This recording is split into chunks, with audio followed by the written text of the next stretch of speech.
मित्रों, आज की कहानी भगवान भोलेनाथ माता पार्वती की कथा है। इस कथा को जो भी इंसान, जो भी आदमी अपने परिवार के साथ दिन भर में एक बार सुन लेगा, उसके जीवन के सारे कष्ट मिट जाएंगे। उसके जीवन के 7 जन्मों के कष्ट मिट जाएंगे।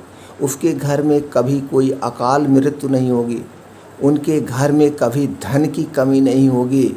जिस दिन से एक कथा सुनना शुरू होगा, 1 महीने के अंदर ही उसके घर में ऐसी सूचना मिलेगी कि उसके घर धन ही धन आ जाएगा।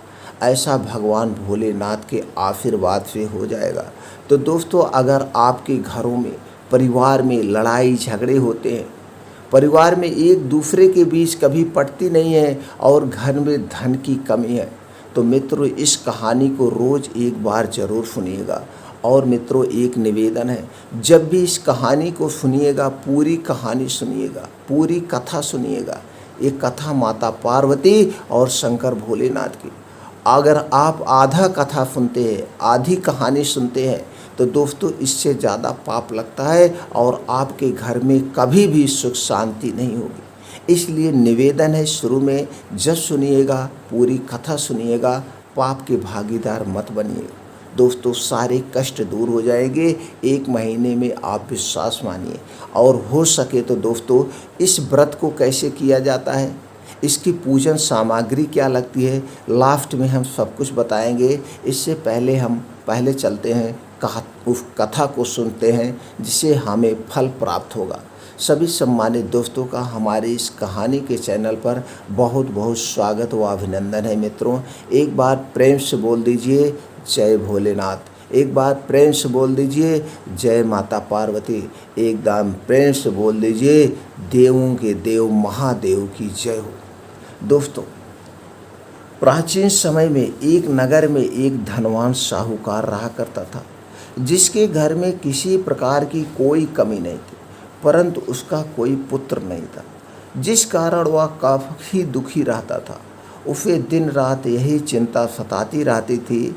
ऐसे में वह पुत्र पाने की कामना लिए हर सोमवार भगवान शिव जी का व्रत और पूजन किया करता था और शाम के समय शिव मंदिर में जाकर के भगवान शिव जी के सामने दीपक जलाता था। उसके उस भक्ति भाव को देखकर देवी माँ पार्वती ने शिव जी से कहा कि यह साहूकार आपका बहुत बड़ा भक्त है और सदैव आपका व्रत और पूजन बड़ी श्रद्धा के साथ करता है। इसकी मनोकामना पूर्ण करनी चाहिए। शिव जी ने कहा, हे पार्वती, यह संसार कर्म क्षेत्र है और जैसे किसान खेत में जैसा बीज बोता है वैसे ही फल काटता है, उसी तरह इस संसार में व्यक्ति जैसा कर्म करता है वैसा ही फल भोगता है। पार्वती जी ने अत्यंत आग्रह से कहा, प्रभु, जब यह आपका इतना बड़ा भक्त है और इसको अगर किसी भी प्रकार का दुख है तो उसे अवश्य दूर करना चाहिए, क्योंकि आप सदैव अपने भक्तों पर दयालु होते हैं और उनके दुखों को हमेशा दूर करते हैं। यदि आप ऐसा नहीं करेंगे तो मनुष्य आपकी सेवा व व्रत क्यों करेंगे। पार्वती जी के ऐसे आग्रह पर शिव जी बोले, हे पार्वती, इसके कोई पुत्र नहीं है, इसी चिंता में यह अत्यंत दुखी रहता है। इसके भाग में पुत्र न होने पर भी मैं इसको पुत्र की प्राप्ति का वर दे सकता हूँ, लेकिन वह पुत्र केवल 12 वर्ष तक जीवित रहेगा। उसके पश्चात वह मृत्यु को प्राप्त हो जाएगा। इससे अधिक तो मैं कुछ भी और इसके लिए नहीं कर सकता।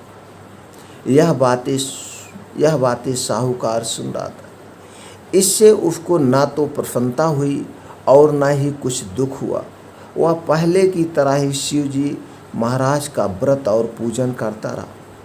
कुछ समय व्यतीत हो जाने पर साहूकार की स्त्री गर्भवती हुई और 10वें महीने में उसे अति सुंदर पुत्र की प्राप्ति हुई। साहूकार के घर में बहुत खुशियां मनाई गई, परंतु साहूकार ने उसकी केवल 12 वर्ष की आयु जानकर अधिक प्रसन्नता प्रकट नहीं की और न ही किसी को यह भेद बताया। जब वह बालक 11 वर्ष का हो गया तो उस बालक की माता ने उसके पिता से विवाह आदि के लिए आग्रह किया, तो वह साहूकार कहने लगा कि अभी मैं इसका विवाह नहीं करा सकता, अपने पुत्र को काशी पढ़ने के लिए भेजूंगा। फिर साहूकार ने बालक के मामा को बुलाकर उसको बहुत सा धन दिया और कहा, तुम इस बालक को काफ़ी जी पढ़ने के लिए ले जाओ और रास्ते में जिस स्थान पर भी जाओ यज्ञ और ब्राह्मणों को भोजन अवश्य कराते जाना।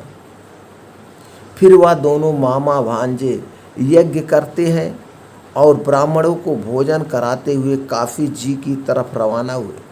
रास्ते में उनको एक शहर से गुजरना पड़ा। उस शहर में राजा की कन्या का विवाह था और दूसरे राजा का लड़का जो विवाह करने बारात लेकर आया था वह एक आंख से काना था। उसके पिता को इस बात की बड़ी चिंता हो रही थी कि कहीं वर को देख कन्या के माता पिता विवाह में किसी प्रकार की अड़चन पैदा ना कर दे। इस कारण जब उसने अति सुंदर सेठ की लड़की को देखा तो मन में विचार बनाया कि क्यों ना दरवाजे के समय इस लड़के से वर का काम चलाया जाए। ऐसा विचार कर वर के पिता ने उस लड़के और उसके मामा से बात की तो वह राजी हो गए। फिर उस लड़के को वर के कपड़े पहनवा कर और घोड़ी पर चढ़ाकर दरवाजे पर ले गए और सर्व काम प्रसन्नता पूर्वक हो गया। फिर वर के पिता ने सोचा कि यदि विवाह कार्य भी इसी लड़के के द्वारा करा लिया जाए तो क्या बुराई है। ऐसा विचार कर उसने लड़के और उनके मामा से कहा, यदि आप फेरों और कन्यादान काम को भी करा दें तो आपकी बड़ी कृपा होगी और मैं इसके बदले में आपको बहुत सारा धन दूंगा। उन्होंने स्वीकार कर लिया और विवाह कार्य भी बहुत अच्छी तरह से संपन्न हो गया। परंतु जिस समय लड़का जाने लगा तो उसने राजकुमारी की चुन्नी के पल्ले पर लिख दिया कि तेरा विवाह तो मेरे साथ हुआ है, परंतु जिस राजकुमार के साथ तुमको भेजेंगे वह एक आँख से काना है और मैं काफ़ी जी पढ़ने जा रहा हूँ। लड़के के जाने के पश्चात उस राजकुमारी ने जब अपनी चुन्नी पर ऐसा लिखा हुआ देखा तो उसने राजकुमार के साथ जाने से मना कर दिया और कहा कि मेरा पति नहीं है, यह मेरा पति नहीं है, मेरा विवाह इसके साथ नहीं हुआ है, वह तो काफ़ी जी पढ़ने गया है। राजकुमारी के माता पिता ने अपनी कन्या को विदा नहीं किया और बारात वापस चली गई। उधर सेठ का लड़का और मामा काफ़ी जी पहुंच गए थे। वहां जाकर लड़के ने पढ़ना शुरू कर दिया। जब लड़के की आयु 12 साल की हो गई उस दिन उन्होंने यज्ञ रचा रखा था कि लड़के ने अपने मामा से कहा, मामा जी आज मेरी तबीयत कुछ ठीक नहीं लग रही है। मामा ने कहा, अंदर जाकर सो जाओ और आराम करो। लड़का अंदर जाकर सो गया और थोड़ी देर के बाद में उसके प्राण निकल गए। जब उसके मामा ने आकर देखा वह मुर्दा पड़ा हुआ है तो उसको बड़ा दुख हुआ और उसने सोचा कि अगर मैं अभी रोना पीटना मचा दूंगा तो यज्ञ का कार्य अधूरा रह जाएगा, जो कि सही नहीं होगा। अतः उसने जल्दी से यज्ञ का कार्य समाप्त किया और ब्राह्मणों को जाने के बाद रोना पीटना आरंभ कर दिया। संयोगवश उसी समय शिव पार्वती जी उधर से जा रहे थे। जब उन्होंने जोर जोर से रोने की आवाज़ सुनाई दी तो पार्वती जी शिव जी से कहने लगी, प्रभु कोई दुखिया रो रहा है, कृपया करके इसके कष्ट को दूर कीजिए। जब शिव पार्वती जी के पास जाकर देखा तो वहाँ एक लड़का मुर्दा पड़ा हुआ था।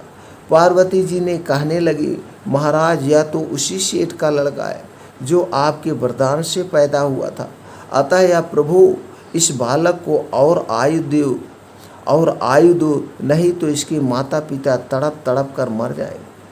पार्वती जी के बार बार आग्रह करने पर शिव जी ने उसको जीवन का वरदान दे दिया और भगवान शिव जी की कृपा से लड़का फिर जीवित हो गया। इसके बाद शिव जी और माता पार्वती कैलाश पर्वत की ओर चले गए। इसके पश्चात वह लड़का और उसका मामा उसी प्रकार यज्ञ करते रहे और ब्राह्मणों को भोजन कराते अपने घर की ओर वापस चल पड़े। रास्ते में उसी शहर में आए जहां उसका विवाह हुआ था। वहां पर आकर उन्होंने यज्ञ आरंभ कर दिया तो उस लड़के के ससुर ने उसको पहचान लिया और अपने महल में ले जाकर उसकी बड़ी खातिरदारी की। साथ ही बहुत से दास दासियों सहित आदर पूर्वक लड़की और जमाई को विदा भी किया। जब वह अपने शहर के निकट आए तो मामा ने कहा कि मैं पहले तुम्हारे घर जाकर खबर करके आता हूँ। जब उस लड़के का मामा घर पहुँचा तो लड़के के माता पिता घर की छत पर बैठे हुए थे और यह प्रण कर रखा था कि यदि हमारा पुत्र सकुशल लौट आया तो हम राजी खुशी नीचे आ जाएंगे, नहीं तो छत से गिरकर अपने प्राण को त्याग देंगे। यही संकल्प लेकर वो छत पे बैठे थे। इतने में उस लड़के के मामा ने आकर यह समाचार दिया कि आपका पुत्र वापस आ गया। तो उनको विश्वास नहीं आया। तब उसके मामा ने शपथ पूर्वक कहा कि आपका पुत्र अपनी स्त्री के साथ बहुत सारा धन लेकर आया है। तो सेठ ने आनंद के साथ उसका स्वागत किया और बड़ी प्रसन्नता के साथ रहने लगे। माना जाता है कि इसी प्रकार से जो कोई भी सोमवार के व्रत को धारण करता है अथवा इस कथा को पढ़ता है या सुनता है, उसकी समस्त मनोकामनाएं पूर्ण हो जाती है। चलिए जानते हैं इस व्रत और कथा को कैसे किया जाता है। पौराणिक मान्यताओं में बताया गया है कि 16 सोमवार का व्रत रखने का आरंभ सबसे पहले माता पार्वती ने स्वयं किया था और उनकी कड़ी तपस्या और व्रत के शुभ प्रभाव की वजह से उन्हें भगवान शिव पति के रूप में प्राप्त हुए थे। आज हम आपको बताने जा रहे हैं इस व्रत को करने के फायदे और विधि। 16 सोमवार का व्रत दाम्पत्य जीवन की खुशहाली के लिए और मन प्रसन्न जीवन साथी पाने के लिए किया जाता है। ऐसी मान्यता है कि 16 सोमवार के व्रत का आरंभ श्रावण मास में करें तो यह और भी फलदायी होता है। पौराणिक मान्यताओं में बताया गया है कि 16 सोमवार का व्रत रखने का आरंभ सबसे पहले माँ पार्वती ने स्वयं किया था और उनकी कड़ी तपस्या और व्रत के शुभ प्रभाव की वजह से उन्हें भगवान शिव पति के रूप में प्राप्त हुए थे। आज हम आपको बताने जा रहे हैं इस व्रत को करने के फायदे और व्रत की विधि। 16 सोमवार के व्रत की पूजा सामग्री: शिव जी की मूर्ति, भांग, बेलपत्र, जल, धूप, दीप, गंगा जल, धतूरा, इत्र, सफ़ेद चंदन, रोली, अष्टगंध, सफ़ेद वस्त्र, नौवेद्य जिसे आधा सेर गेहूं के आटे को घी में भूनकर गुड़ मिलाकर बना ले। ऐसे में 16 सोमवार का व्रत करने का संकल्प। किसी भी पूजा या व्रत को आरंभ करने के लिए सर्वप्रथम संकल्प करना चाहिए। व्रत के पहले दिन संकल्प किया जाता है, उसके बाद आप निश्चित पूजा और व्रत करें। सबसे पहले हाथ में जल, अक्षत, पान का पत्ता, सुपारी और कुछ सिक्के लेकर संकल्प करें। सभी वस्तुएं भगवान शिव की मूर्ति के आगे समर्पित कर दें। ऐसा करें 16 सोमवार के व्रत की पूजा। हाथ में अक्षत तथा फूल लेकर दोनों हाथ जोड़ लें और भगवान शिव का आह्वान करें। हाथ में लिए हुए फूल और अक्षत शिव भगवान को समर्पित करें। सबसे पहले भगवान शिव पर जल चढ़ाएं। जल के बाद सफ़ेद वस्त्र अर्पित करें। सफ़ेद चंदन से भगवान को तिलक लगाएं एवं तिलक पर अक्षत लगाएं। सफ़ेद पुष्प, धतूरा, बेलपत्र, भांग एवं पुष्पमाला अर्पित करें। अष्टगंध धूप अर्पित करें। दीप दिखावें। दीप दिखाने के बाद भगवान को भोग के रूप में ऋतुफल या बेल और नैवेद्य अर्पित करें। सावन में ज्योतिर्लिंग दर्शन का महत्व से भी पाएंगे महापुराण।